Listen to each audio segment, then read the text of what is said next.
Roma Wines present Suspense.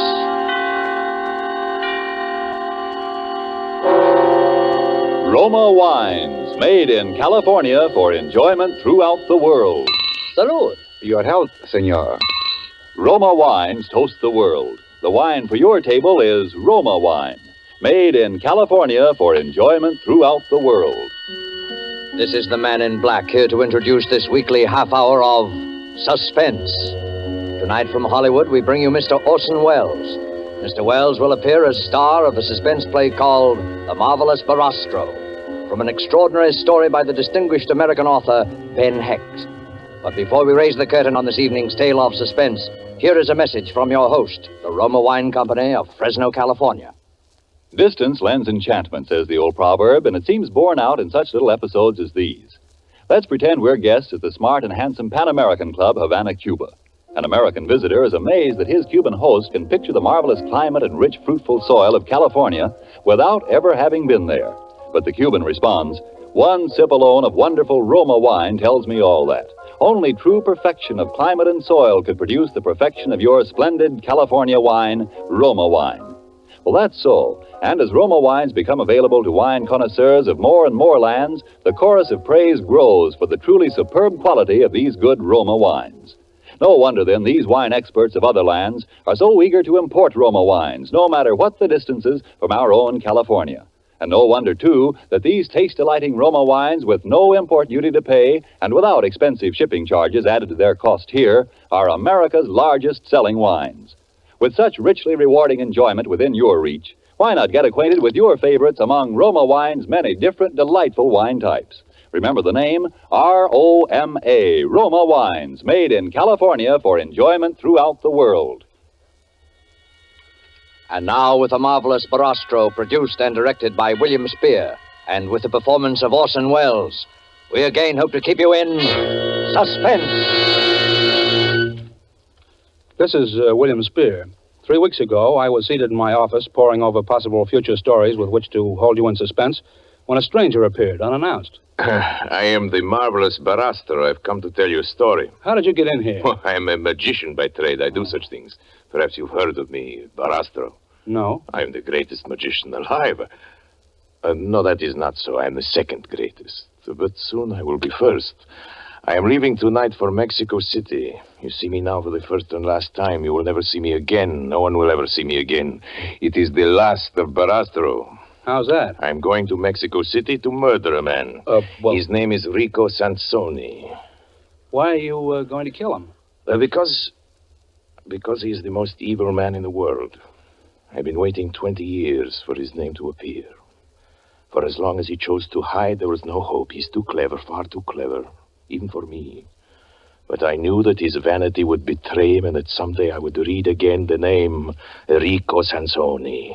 I knew he would return to the stage. Is he a magician? The greatest who ever lived, the most profound, the most subtle, and the most evil. He's greater than I. He begins his first performance in 20 years in Mexico next week. I will be there to see it. Well, I would like to hear your story. I can tell you all but the end. That I will be unable to provide now. But you will find it out for yourself. Well, I'd like to hear what you can tell me. I will tell you, Mr. Spear, but on one condition. And that? I must have your oath not to interfere. Oh, really now? You can understand I can scarcely give you that. After all, I can't... Very well. I will take my chances with you. The story begins 20 years ago.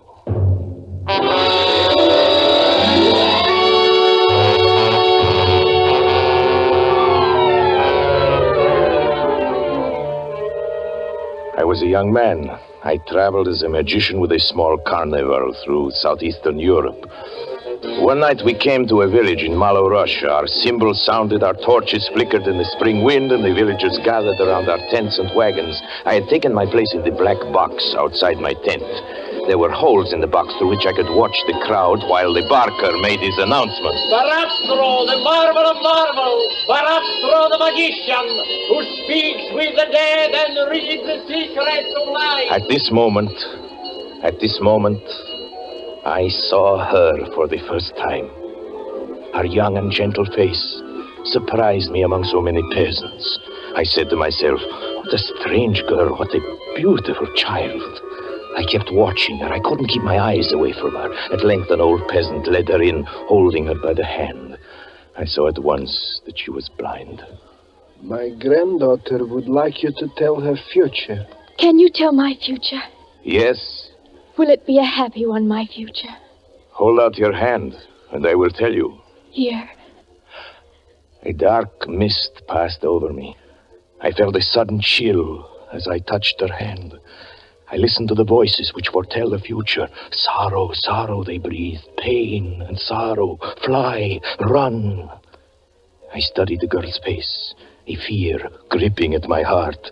Her large, sightless eyes were calm, resigned. I could not bring myself to tell her what I saw. The spirits promise you happiness. I lied. Your hands will touch beautiful things. Love and delight will await you. Oh, thank you, sir. Thank you. Thank you.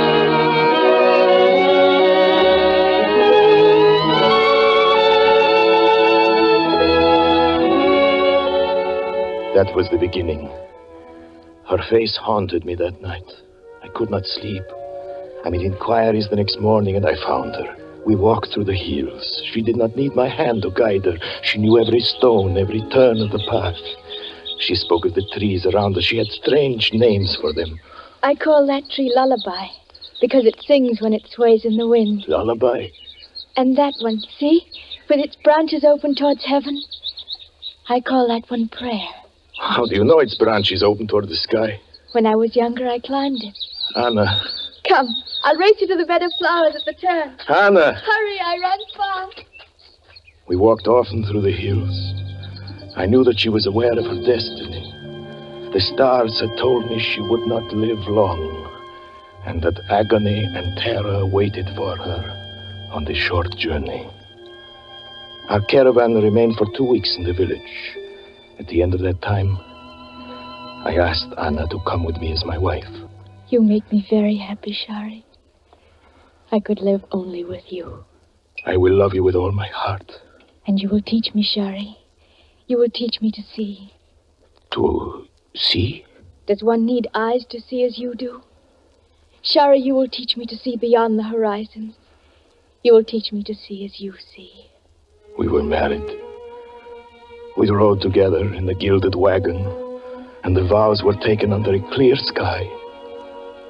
Suddenly, the sky changed. It was only then that I realized what I had done in seeking to save her. I was fulfilling the terrible message of the stars. For it was I, Shari Barastro, who was the instrument fate had selected for her ruin.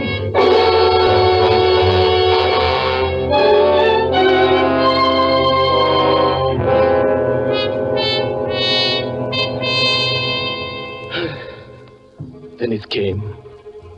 One night, as I stood in the black box outside my tent, I knew that I needed no further word from the mists of prophecy. It was there. It had come.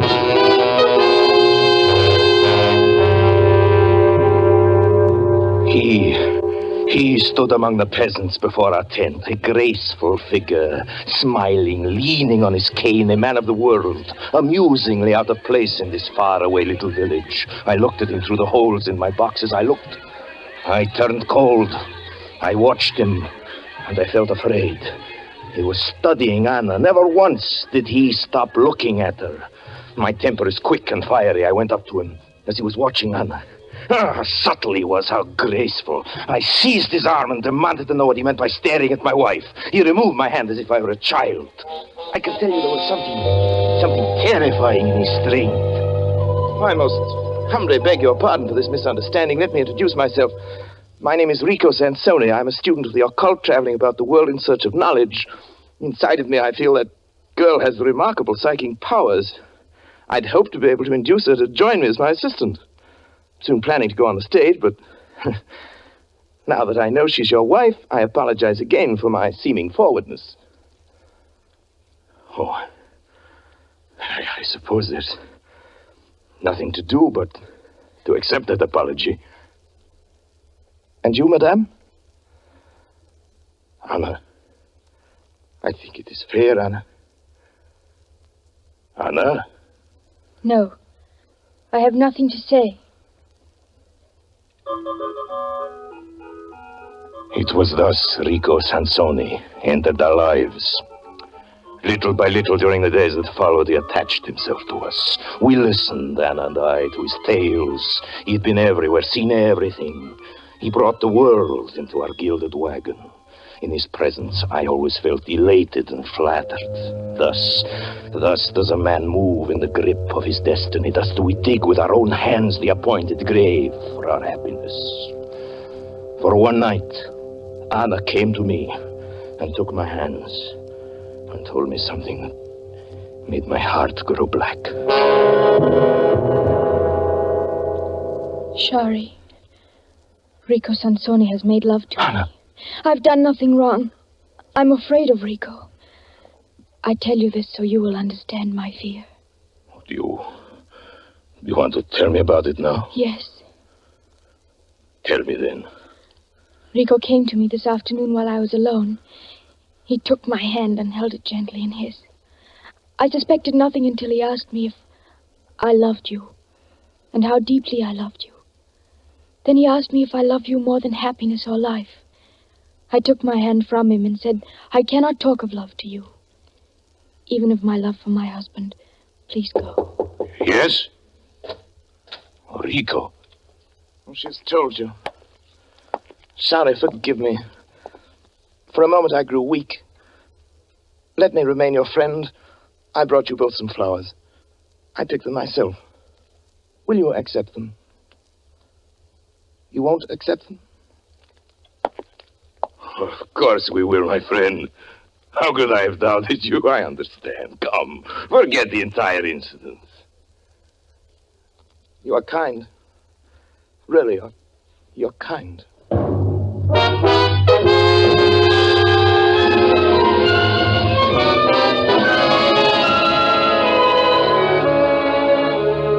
This was the third month of our friendship, and now I began to feel it was my companionship he desired, not Anna's. We spent long hours together. Without Anna, under his care, my mind was expanding, my powers developing. He seemed interested in my every move. And again I was flattered, lured, disarmed. You have a funny way of saying the word, beautiful, my friend. How is it you say it? Beautiful. That's it. Beautiful. Is that right? You're telling me about the Houdini method of respiration. Oh, yes, so I was. Beautiful. Huh?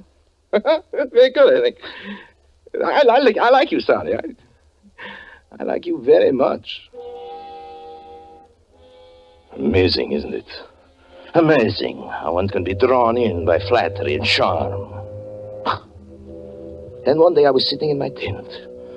When a curious sense came over me, I felt a pressure on my heart as if a hand were closing around it. It was a warning. I left quickly. I hurried to the apartment. Anna had remained there. She frequently did in the afternoon. I found myself running toward the door. I paused, waited until I'd recovered my breath, and then forcing a smile to my lips, opened the door. Oh! I saw Rico. Rico! Standing with his arms around her, her face raised to his lips. Speechless, powerless, I looked at him. I heard her voice murmuring words of love. Her arms moved around his neck, and she kissed him. Then I heard his voice. Anna, my darling. Shari, my love. Anna, my darling. My beautiful darling. The sound of his voice, a horror seized me. Now I knew why he had spent so many hours with me, why he was so interested. It was my voice. It was Barastro talking. It was a voice that seemed to come from my own throat, a horrible, familiar voice, and I understood what had happened. I sprang forward, shouting his name, Rico! He turned and faced me, pointed his finger at me as if he were an image in a mirror. Rico! He echoed.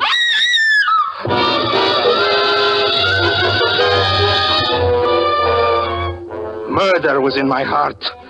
I flew at this monster. We struggled across the room. He answered my cries with cries that echoed each note, each inflection of my voice. I saw him through my rage. His face was contorted like my own. His every feature had changed. He was Barastro. There were two Barastros, screaming together, tumbling over each other.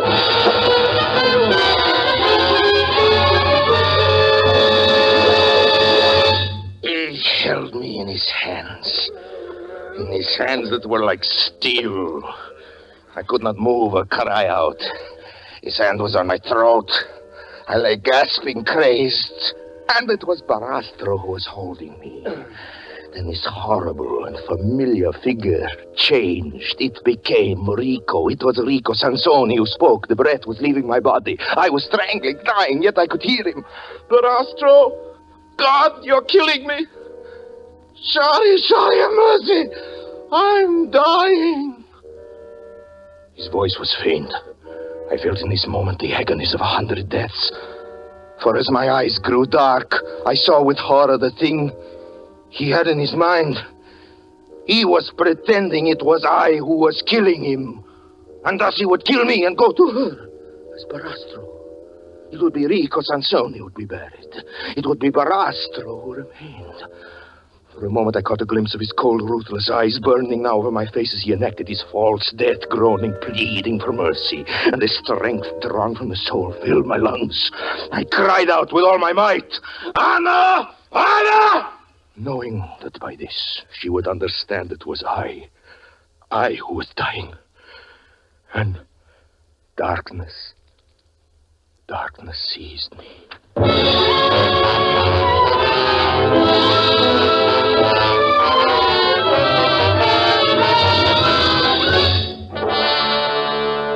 An hour had passed when I opened my eyes. My head was splitting, my throat was stiffened. I raised myself and looked. He was gone. I saw her. She was standing in the corner of the room, crouched against the wall, her hand against her teeth, and staring into the terrible dark around her. Anna! I whispered to her. Anna! It is I, Anna. I, Shari. Anna! Oh, God. Anna, please. Anna, darling, listen to me. Anna, give me your hand. Anna, listen, it is I. It is I, Anna. Anna, Shari, your husband, Anna. Listen, Anna, remember, Anna. Remember when we first kissed? When we first kissed, Anna? That time on the hill, Anna, remember? I called you little princess, remember, Anna? And Anna, about your trees, Anna, huh? About lullaby, the names you had for them, lullaby and prayer.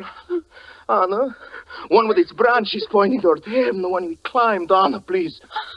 Anna, please. Please, Anna. It is I, Anna. Come here, listen. Listen carefully, Anna. The spirits promise you happiness. Your hands will touch beautiful things. Love and delight await you. Oh, Shari. Oh, my darling. My Anna, my sweet. Oh, Shari, hold me close. Yes, my darling. Oh, he's Shari, hurt you, what he's done. There, my darling. It's all right now. It's all right. It's all right. It's all right.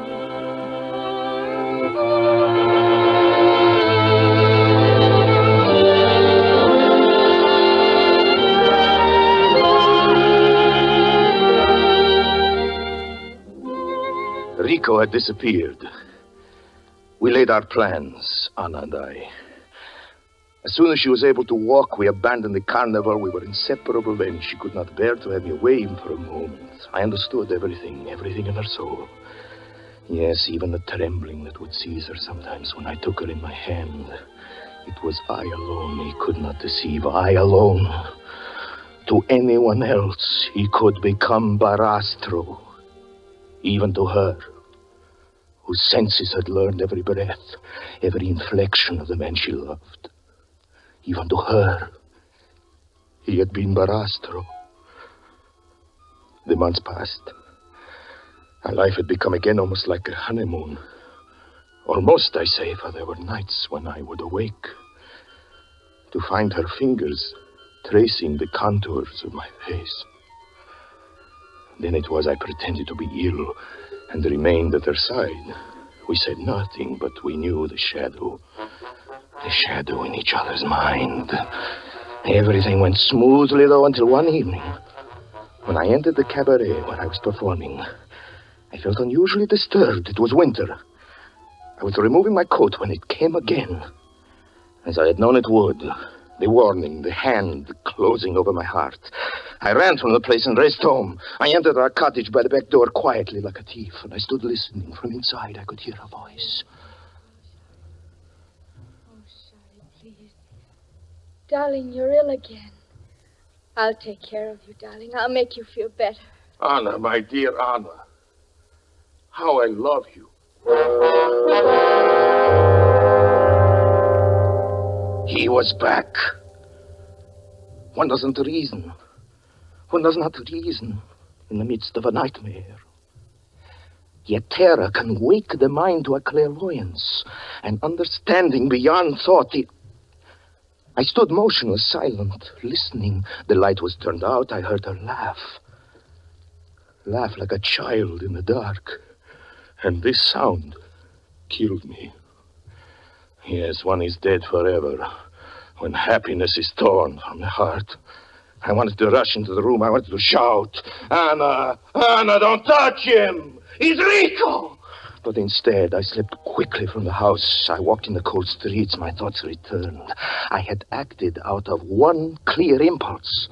Through the terror and agony of those moments when I heard him take her in his arms, there had remained the certainty above everything else. I must save her. And I knew I had acted wisely. Had I rushed into the room, had I made a noise, she would have died. She would have known in that moment, as I knew listening to him, that he had been there before. That he had been there before.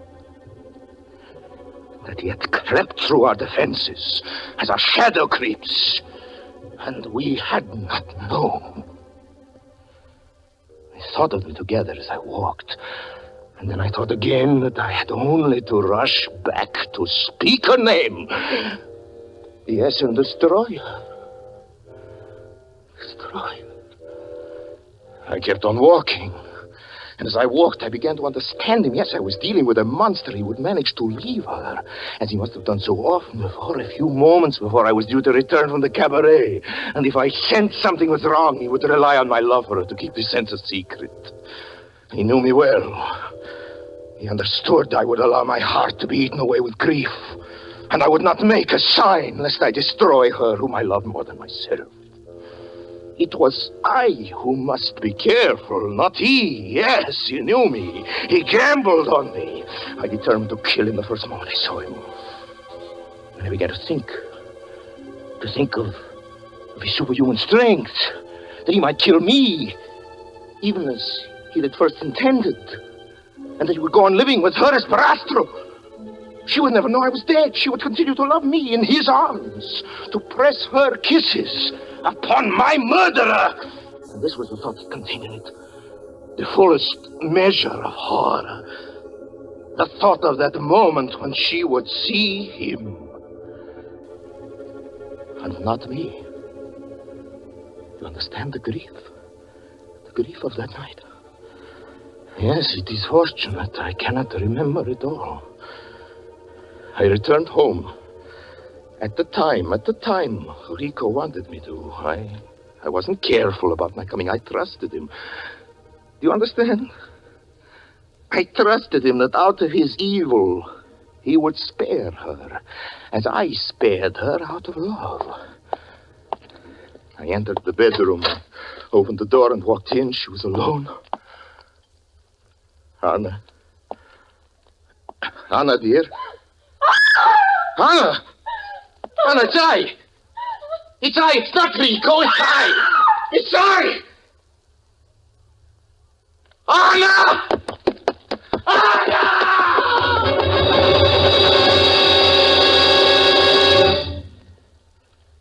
This is my memory, Vanna. My memory. She seized her face with her hands as if she were tearing something. Yes, the darkness. As I rushed to her, she fell. She did not speak again. In the morning, she died.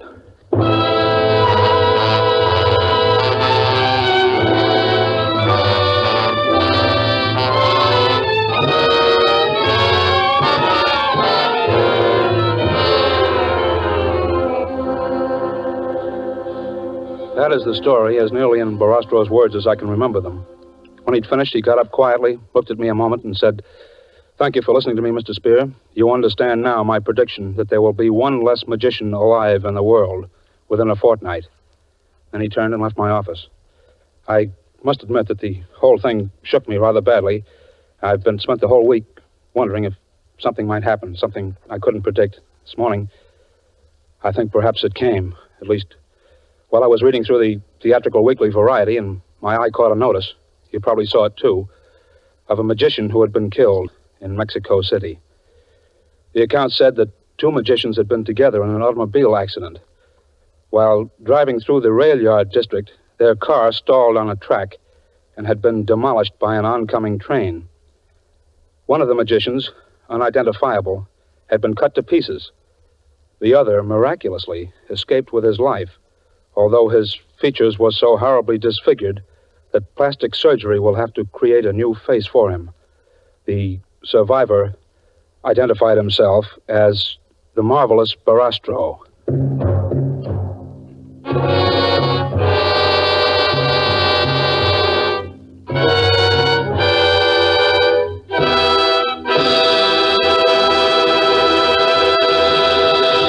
And so closes Ben Hecht's story of the Marvelous Barastro, starring Orson Welles. Tonight's tale of Suspense.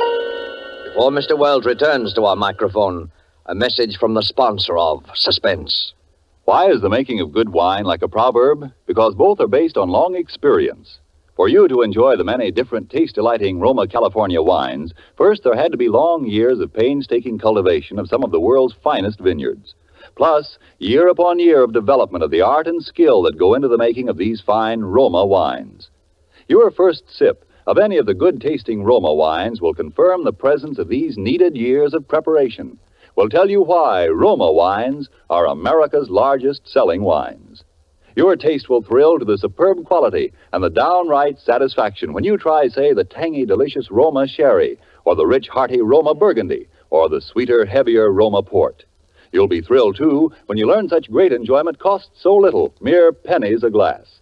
You'll want to add your voice to the international praise of Roma wines now rising in many lands. In these words, Roma wines are truly magnificent. Let me repeat the name, R-O-M-A, Roma wines, made in California for enjoyment throughout the world.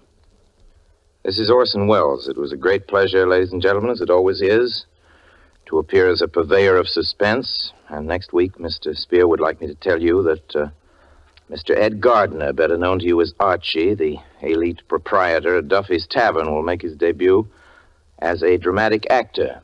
Mr. Spear has also asked me to mention that Orson Welles played the part of both magicians on the program tonight.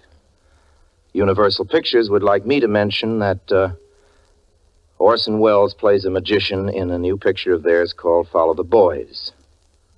Or is it Orson Welles?